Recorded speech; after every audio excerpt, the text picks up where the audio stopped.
Imaginen, queridos oyentes, un Madrid envuelto en llamas. El año es 1766.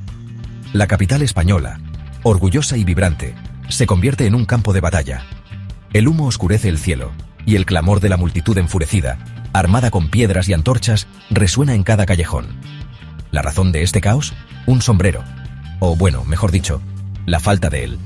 Y en el ojo del huracán, un hombre, Leopoldo de Esquilache, ministro del rey Carlos III, recordado no por sus reformas, sino por su peculiar sentido de la moda. ¿Cómo llegó España a este punto? ¿Cómo pudo una prenda de vestir desatar la furia del pueblo? La respuesta, como suele suceder en la historia, es más compleja de lo que parece.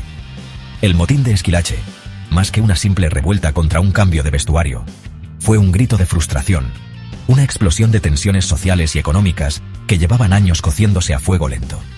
Pero antes de adentrarnos en las profundidades de esta historia, retrocedamos un poco. Conozcamos al villano de nuestra historia, el hombre que, sin saberlo, había encendido la mecha de la revolución con sus decretos sobre la vestimenta. Leopoldo de Esquilache, un italiano en la corte española, era un hombre de ideas modernas. Quería convertir a España en una potencia europea, a la altura de Francia o Inglaterra. Sus reformas, inspiradas en la Ilustración, abarcaban desde la economía hasta el urbanismo. Sin embargo, su obsesión por la decencia pública lo llevaría a cometer un error fatal. Imaginen al ministro con su peluca empolvada y su elegante traje de seda, observando con desaprobación a la plebe madrileña. Hombres con capas largas y sombreros chambergos, ocultando sus rostros y, según él, facilitando el crimen. Inaceptable. Esquilache decidió tomar cartas en el asunto. Su decreto sobre la vestimenta causó un gran revuelo. Prohibió el uso de capas largas y sombreros anchos, obligando a los hombres a llevar capas cortas y a mostrar sus cabellos. Un atentado a la tradición española. La gente se burlaba, comparando las nuevas capas con servilletas y los peinados con los de los condenados a galeras. Lo que Esquilache no previó fue la reacción visceral que provocaría su reforma de la moda. La vestimenta, en la España del siglo XVIII, no era solo una cuestión estética, era un símbolo de identidad, de clase, de pertenencia a una comunidad. Si bien la prohibición de las capas y los sombreros fue la chispa que encendió la mecha, la realidad es que la olla social española llevaba tiempo hirviendo. La subida de precios de productos básicos como el pan, las malas cosechas y una serie de medidas económicas impopulares habían creado un caldo de cultivo perfecto para la revuelta. El pueblo, hambriento y descontento, veía cómo la nobleza y el clero, exentos de impuestos, vivían en la opulencia mientras ellos sufrían. La presencia de extranjeros en puestos clave del gobierno, como el propio Esquilache, aumentaba el resentimiento. La gente se sentía ignorada, pisoteada por un sistema que parecía beneficiar solo a unos pocos. La imposición de un nuevo estilo de vestimenta, visto como una extravagancia frívola en medio de la crisis, fue la gota que colmó el vaso. El pueblo, humillado y harto, encontró en la lucha contra las servilletas de Esquilache una forma de canalizar su rabia y expresar su descontento con el gobierno y la situación del país.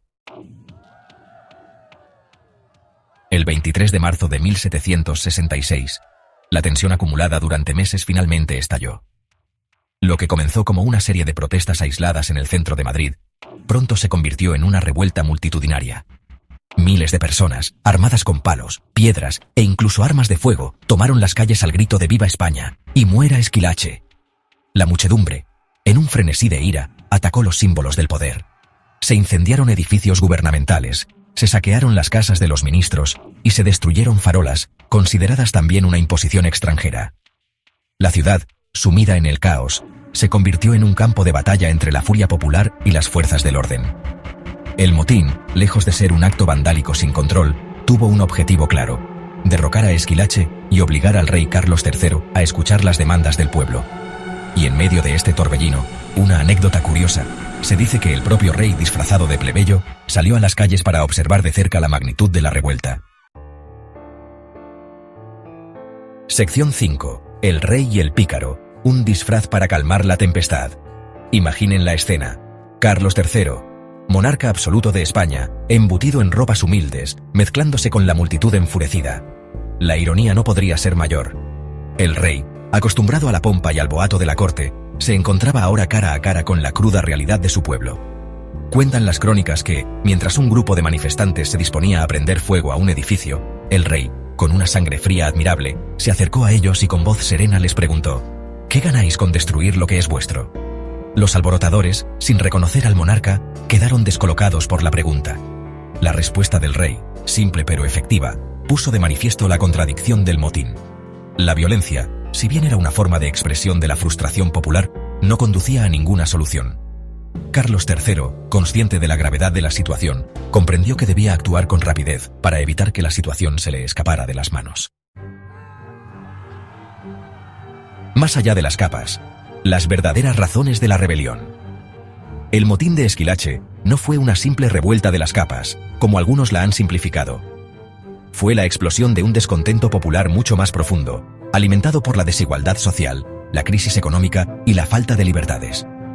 La gente no se levantó solo por un cambio de vestimenta, sino por la sensación de que el gobierno, en manos de extranjeros y alejado de la realidad del pueblo, era insensible a sus necesidades. La subida del precio del pan, la escasez de alimentos, la pobreza generalizada, fueron los verdaderos detonantes de la revuelta. El sombrero, en este contexto, se convirtió en un símbolo, en una forma de canalizar el descontento hacia un enemigo visible: Esquilache, el ministro reformista que, a ojos del pueblo, representaba la arrogancia y la desconexión de la élite gobernante. El precio de la paz, victoria del pueblo o tregua inestable. Ante la presión popular, Carlos III se vio obligado a ceder. Destituyó a Esquilache, quien huyó a Nápoles, y derogó las reformas más impopulares, incluyendo la del odiado decreto de vestimenta. La calma volvió a las calles de Madrid, pero la victoria del pueblo, como veremos, tuvo un sabor agridulce. Si bien el motín logró la caída de Esquilache y la reversión de algunas medidas, no supuso un cambio real en el sistema. Carlos III, aunque obligado a hacer concesiones, no renunció a su proyecto reformista. La Ilustración, con sus luces y sombras, seguía siendo el modelo a seguir. El motín de Esquilache dejó una huella profunda en la sociedad española. Demostró la fuerza del pueblo cuando se unía para defender sus intereses, pero también puso de manifiesto la fragilidad del sistema político y la necesidad de reformas profundas que abordaran las causas del descontento popular. Esquilache, villano de la moda o cabeza de turco de un sistema roto. La historia muchas veces simplifica a sus personajes. Esquilache, el ministro derrocado por un sombrero, ha pasado a la posteridad como el villano de la historia, el chivo expiatorio de una crisis que lo superaba. Es cierto que sus reformas en ocasiones pecaron de insensibles a la realidad social del momento. El decreto de vestimenta, visto desde nuestra perspectiva, puede parecernos una anécdota trivial, pero en el contexto de la España del siglo XVIII, se convirtió en un símbolo de la opresión y la arbitrariedad del poder. Sin embargo, sería injusto reducir la figura de Esquilache a un simple villano de la moda. Fue un hombre de su tiempo, un ilustrado convencido de que la modernización de España pasaba por romper con las tradiciones y costumbres que consideraba arcaicas. Su error, quizás, fue subestimar la fuerza de la tradición, la importancia de la identidad cultural y, sobre todo, la profunda desigualdad social que asolaba a la España del siglo XVIII. ¿Y tú qué? La historia nos interroga. El motín de Esquilache, a pesar de haber ocurrido hace siglos, sigue siendo un espejo en el que mirarnos. Nos recuerda que la historia no está escrita en piedra, que la apatía y la resignación pueden dar paso a la acción colectiva cuando se traspasan ciertos límites.